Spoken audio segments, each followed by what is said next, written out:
we can talk about a lot of different things. I've done a lot of work in China. I'm based in the States right now. So there's a lot of topics that we could cover. But we're really, in general, going to stick to technology, entrepreneurship, what's going on in the startup space, that type of stuff. So in preparation for this, we're talking about why, with the background information of COVID still an issue, there's issues traveling to China. Why does it make still sense for people, students, university students to invest in China studies, maybe a career in China, etc. So one of the first topics that we're thinking about covering is that it's still important to track innovation in both countries. And so what have you been seeing recently, Serena, around this? Well, I think a major trend that we're seeing coming from China just on the global innovation stage, in my opinion, there's been a huge seismic shift in terms of the image that China is being viewed on the innovation stage. So as many of us might have remember, like I would say 20 or 30 years ago, China is the global copycat in a sense that innovation does not equal China at all. If anything, China stymies a lot of the innovation from the perspective they just copy paste everything that is being coming out of the West. Right. But that image has changed drastically, especially in the last 5 years, where China, instead of being quoted as cannot innovate, it has become, in my opinion, a lot of the big major tech firms' biggest innovators' dilemma, in a sense that every single big tech firm started keeping an eye on what's happening in China. What are they doing? How are they marginally improving their products? Essentially having capabilities and possibilities of render some major technology innovations coming from the West obsolete because China is able to be, a step faster, a step quicker, and being a little bit ahead of the curve. So I think that is a really, really interesting shift that we're seeing in the tech world. And I think that is really here to stay for quite a few different reasons. If you look at the demographic, the population of China, it has been changing drastically in a sense that my generation, the one-child policy generation of folks, we were born around like 1990s or 1980s in this stage where throughout our entire lifetime, we have seen over 30x GDP per capita growth in comparison to a lot of the other countries, developing or developed worlds. Most of them are lingering around the low single digit amount of GDP per capita growth. And what that means is something that I grew up with that probably worth $1, and now we're able to experience over 30x, I think it's around 32x of that, versus if $1 being experienced in India or US or Europe. And that is maybe bring it back to business models or technology innovation, that type of stuff. Is what you're saying is the system is changing very fast, and so to keep up, the technology firms have been operating in different ways. Well, the importance of the reason why I mentioned the demographic piece is because that's relevant to the innovation arena, because the people are the ones that are using the technology. Right. And the fact that my generation has experienced tremendous amount of growth in economy has rendered us to be a population that is hyper adaptive and hyper adoptive.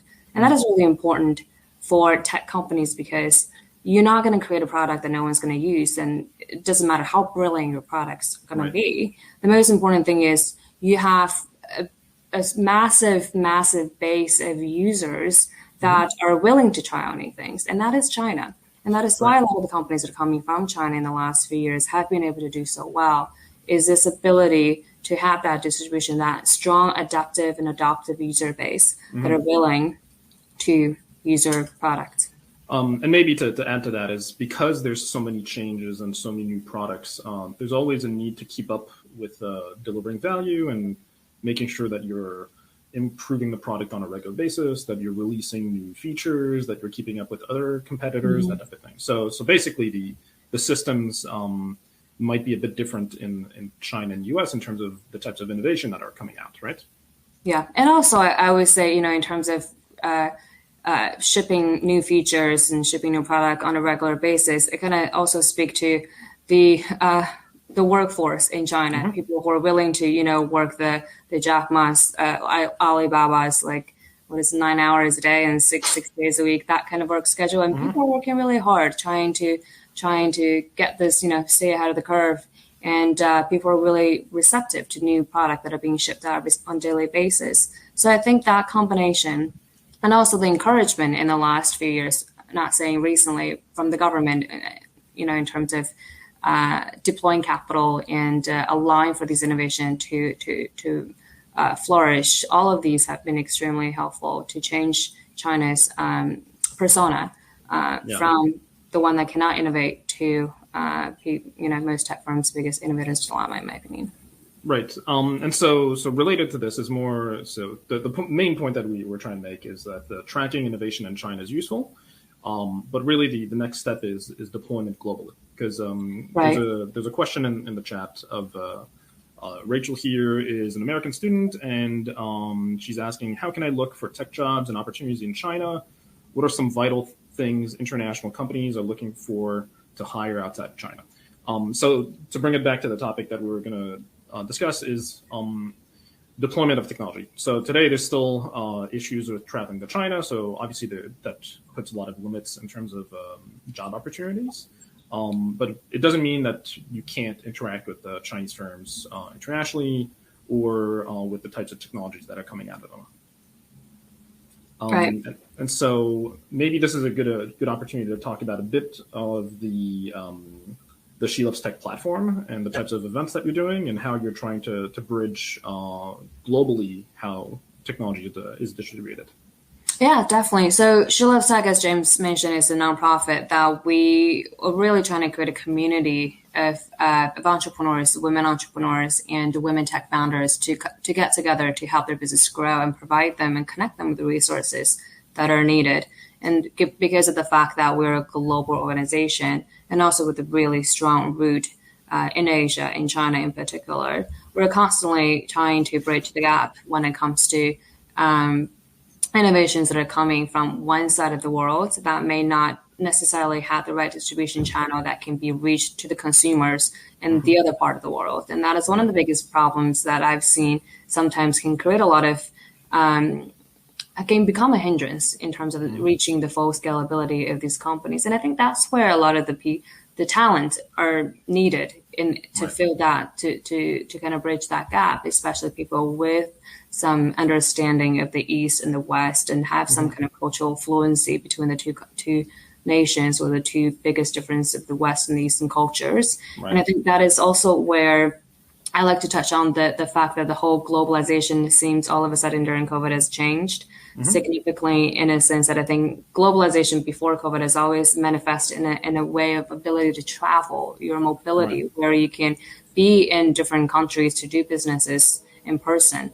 But because of COVID, and I think subsequently, and thanks to internet and data related fourth, revolution, industrial revolution has all brought us to a new definition of globalization where we can sit in our room and work and be connected globally. And I think that element is going to stay. And that also will create opportunities for people like all of you guys who are here today, in a sense that you don't have to travel to China despite, given all the circumstances and difficulties. But what you can do is leveraging your understanding of the both cultures, your understanding of the language piece of it, to be able to contribute to these tech platforms virtually, remotely, or digitally. And some, also from another opportunity that we were discussing before was looking at Southeast Asia as a possible geography that students might be interested in exploring. The reason is that that's really a kind of a next market that's going to grow, and a place where both Chinese firms and international Western firms are going to be interacting.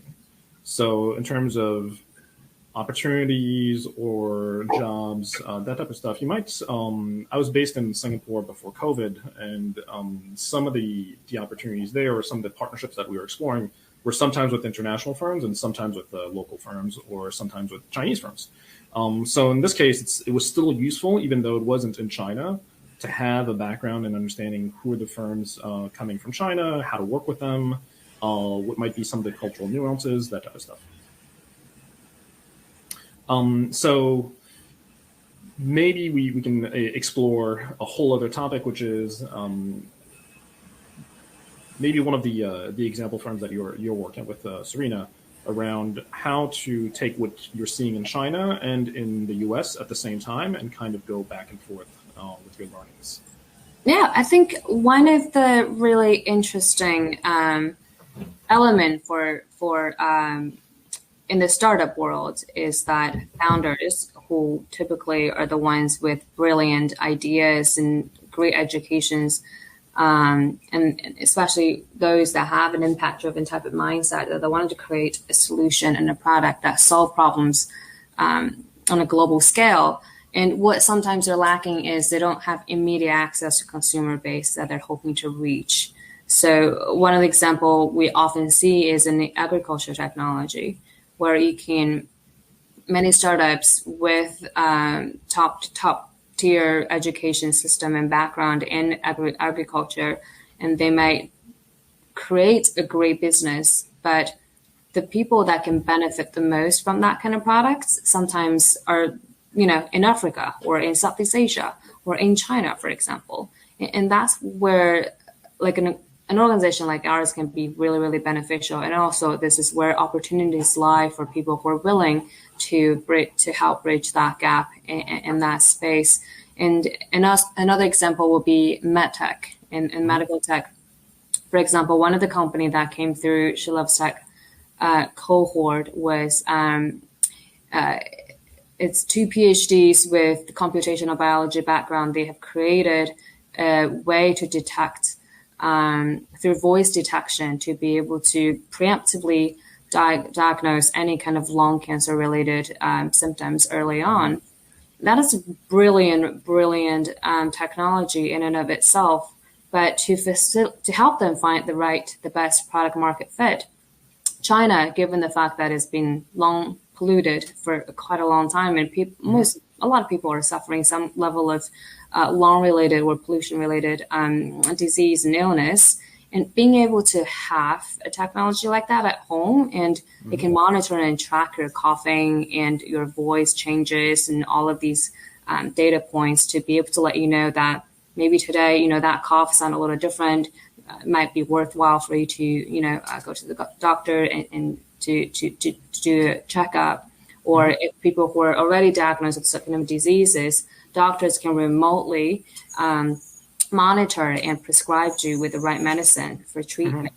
And that level of technology and adoption in an environment that sometimes may not be really close to your home ground. And I think that's a really interesting example in terms of the next level of globalization and the importance of that, and having an organization that can help. Right. So it's more, if I'm going to repeat what you just said, it's kind of globalization hasn't stopped. It's changed. Meaning there's still opportunities for technology transfers across countries. There's still opportunities for other markets. Partnerships have changed. Obviously, there's issues with traveling still today, and going into the future. So to maybe bring it back to university students, and how does this impact you? When I was looking at starting a career, and I was looking at China opportunities, the real opportunity was going in person and figuring out on the ground. So obviously this is a bit of a different environment today to do that. But there's so many more events like this one today, and there's so much more information than when I started, that I feel like this might be actually an easier time for students to actually look for opportunities, because there's so much more information available online, and there's a lot of more interconnection between the two countries. So if I had to give a suggestion, is to definitely attend events like this, look for other opportunities to connect with people on different platforms, attend other events, ask questions, if you have a question right now. There will be opportunities for you to be still involved with the globalization process between China and the States. I agree. And if I may echo one more thing, I think when we first started the session, James, wanted to talk more about the innovation tracking, which is still really important because of the ongoing and forever going, in my opinion, globalization trend that is still here despite the fundamental change in the nature of it. One really interesting example, as James and I were thinking about this topic, was on this company called Shein, which I think is most of the millennials, younger generation, are well aware of the popularity of this fast fashion brand that is coming from China. And most people didn't even know that it was coming from China. And that shows, that's a prime example of how talents like the audience that are here today can potentially help in terms of how can they, from a marketing, social media marketing perspective or brand management perspective, those are definitely the gaps that a lot of the traditional fashion brand or traditional international businesses that may be lacking in terms of keeping a hand on the pulse of what is going on in the latest cultural related issues or sensitivities. How do you navigate through that landscape? And also, how do you stay ahead of the curve so that you can tap into the latest trends and to help products and businesses to reach the consumers and customers better and faster? TikTok is also another example, which is the Chinese brand was developing years ago and then eventually entered the US market and is one of the fastest growing social media platform. But there's years of development before that in China and years of presence and brand building and technology building and partnership building before a US market entry. So there's probably going to be other types of companies like this that do need to develop their brand overseas before doing a US market entry. So there's also still opportunities to look at Chinese firms and see what they're developing as services or as brands or what might be interesting, because the US market is still the biggest market to enter for no matter what kind of company. And so there's still opportunities for people here who understand China as a culture, as a society, and as a language. And another example I would like to add to that is, as I was mentioning earlier, around the change of the persona that China has taken on within the arena of innovation. It's not just us that they're recognizing that. I think a lot of the big tech firms, the FANGs of the world, Facebook, Google, I think those companies are learning from big tech companies from China. For example, Prime State, that's a prime example of where Amazon learned of the success that Alibaba has on this Singles Day when it comes to pushing the sales to consumers. And also Facebook has been focusing a lot of its energy and resources on the payment piece. And that is because of how successful WeChat has been on the social payment aspect. And if you look at the penetration of the cell phones and usage of mobile-based apps, Apple Pay has been really happy that it's got penetration rate around like close to 30%, but WeChat reached over 80% on the first day when I introduced the payment function. And the general WeChat user, it's got over 1 billion active users on a monthly basis. So it's like the whole dynamic has changed where all of these changes and at the current moment, given the regulation, it may seem a bit of like a chaos, but that breeds opportunities for people like you all, where if you're able to or willing to learn more about these businesses that interest you, regardless of where you physically are, and I think you will be able to find a way to deploy that element of expertise and interest to find a career opportunity through that. And maybe to lead into another broader topic, there's obviously this COVID, there's political tensions. It's not necessarily it's definitely different from when I started my career related to China as an industry or topic. But what's kind of interesting to explore right now is, like Serena was mentioning, there's still concept and marketing ideas and features that can be brought into the US and implemented here. But there's also shared interests. So climate change is a big topic. It affects all of us. And so solutions that are developed here can also be developed over there. And maybe you can talk a bit about one of the projects that you're involved with that's in forestry. Yeah, so I have been advising an urban forestry company called Trella for over a year now, and it is my personal effort to help.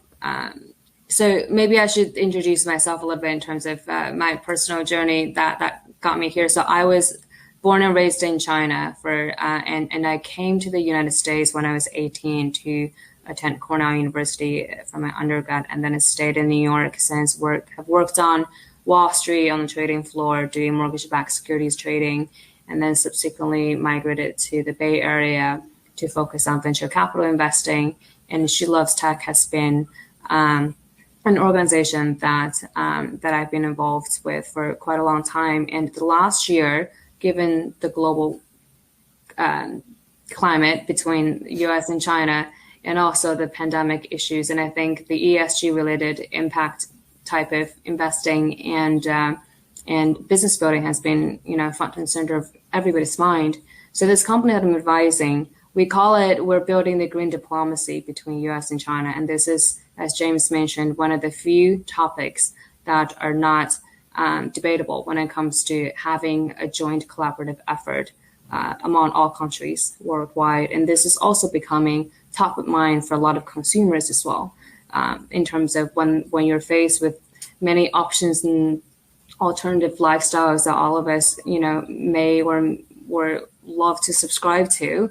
And I think this is becoming a really, really important issue. So for this company, Trella, the way that we're building green diplomacy is by really tapping into the carbon forestation element, where we're creating a B2B line that can allow international corporations to offset their carbon emission for their business related in China by partnering with local tree planters and growers to efficiently building out a value chain that can effectively helping people that need to offset the carbon with the farmers who typically will be planting trees as a way to substitute their lack of the crop yield, for example, for certain kind of years, to help also on the social piece, providing employment of the Chinese farmers turned tree growers. And for us, what we're really looking for, and we'll love to learn more about if any audience has any technology that is around the carbon tracking and monitoring piece of it, because that is also a really crucial technology that is needed in order to create and sustain the carbon credit trading market that was recently started officially launching in China. And so to maybe bring it back to if I'm a university student, how should I be thinking about all this stuff? You mentioned value chains, and so maybe some people in the audience are aware of what's going on with the shipping, and there's definitely issues with the value chains and shipping being disrupted around the world because of COVID. So your example still has this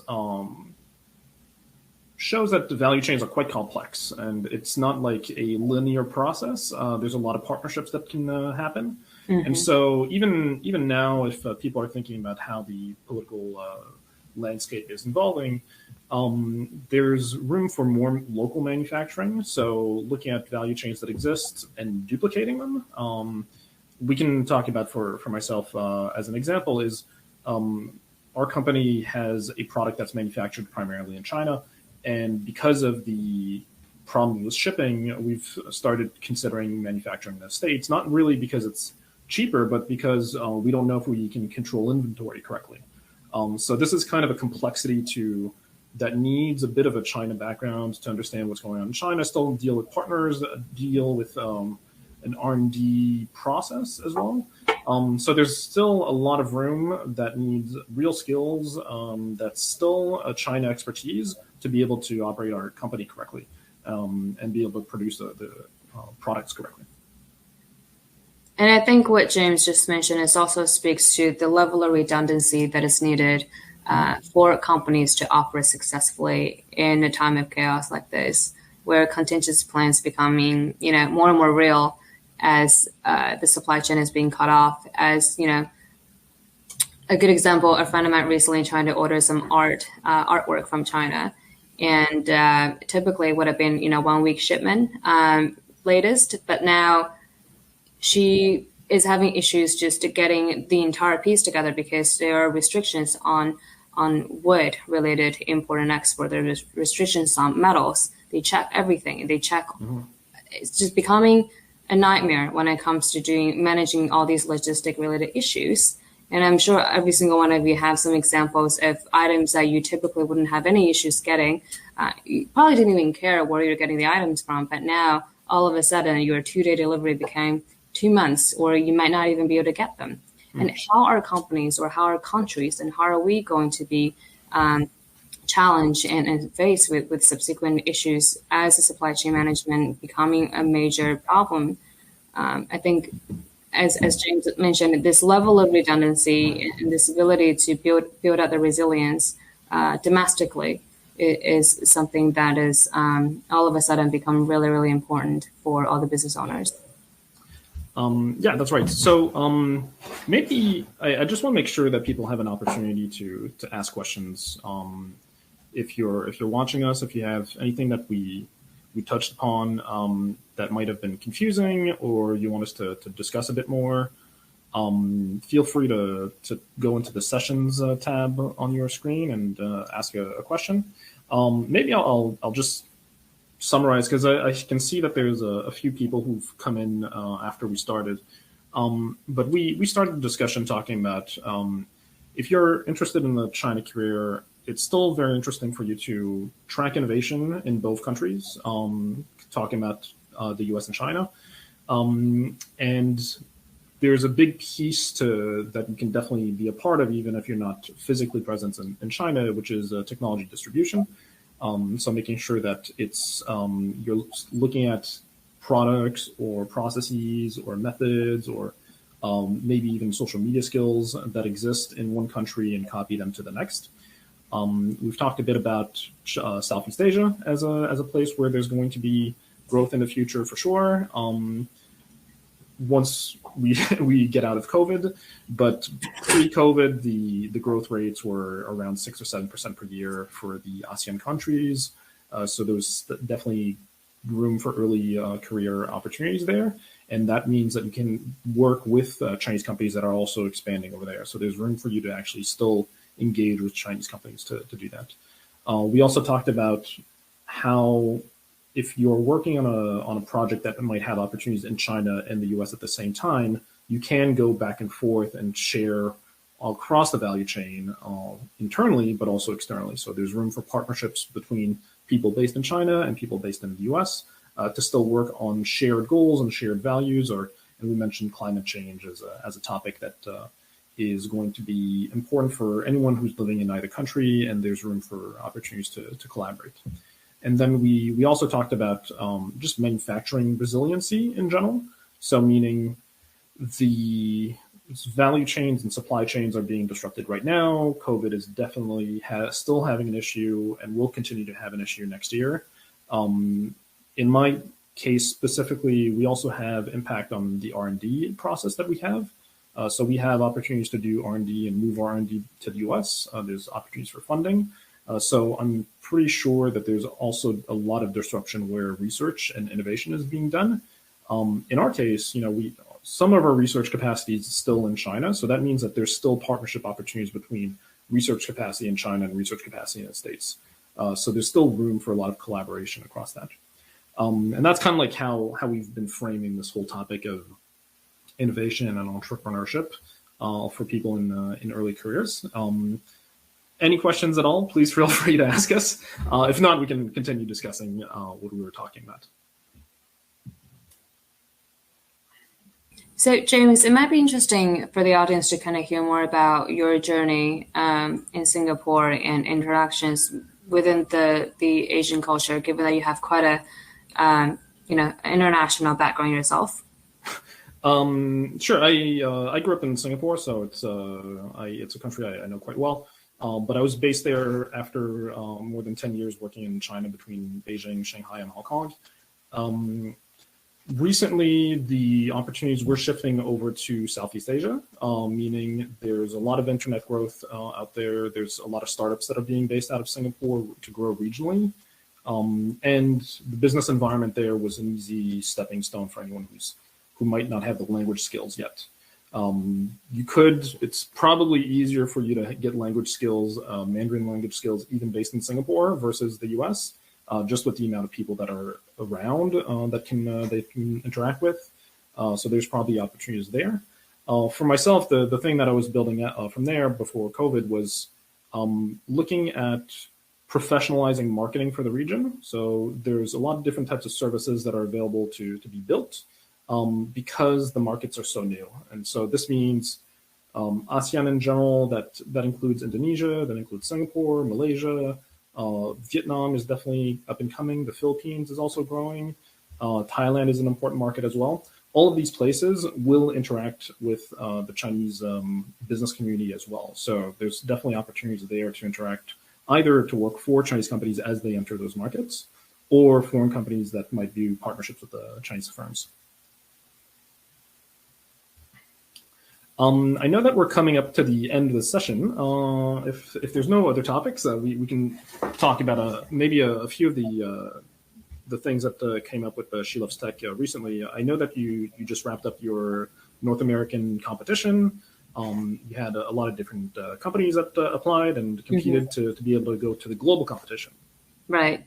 Yeah. So we actually finished our North America round of the pitch competition on Monday, and the winner of the company is a large-scale 3D printer.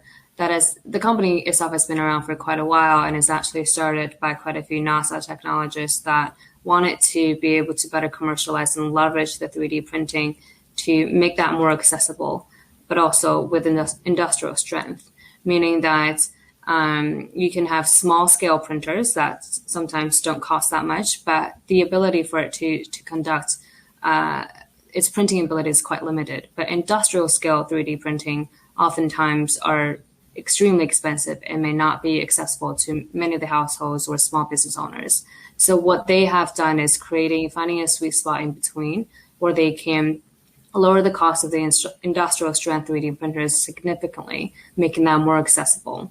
And another element of what the printer can do is, for example, if you had coffee this morning, the coffee lid that you've got, or some plastic bottle from the water, that you can throw that into this 3D printer and then channeling all of that material through the 3D printer into usable items. And what they're trying to focus on right now is to converting waste into furniture.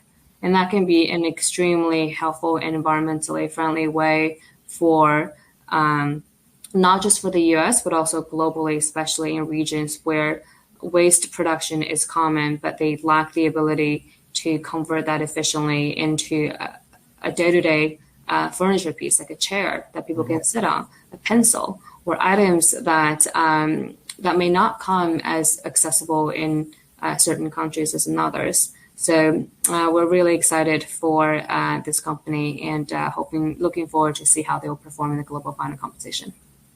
Cool. And so maybe just you can introduce. This might be useful for students to watch as a competition, because these are companies that are new, they're developing new technologies, they're probably looking for young people to be involved with the companies. So it's something, this is one of the examples of things that students might be interested in doing, is connecting with firms that are participating in these events.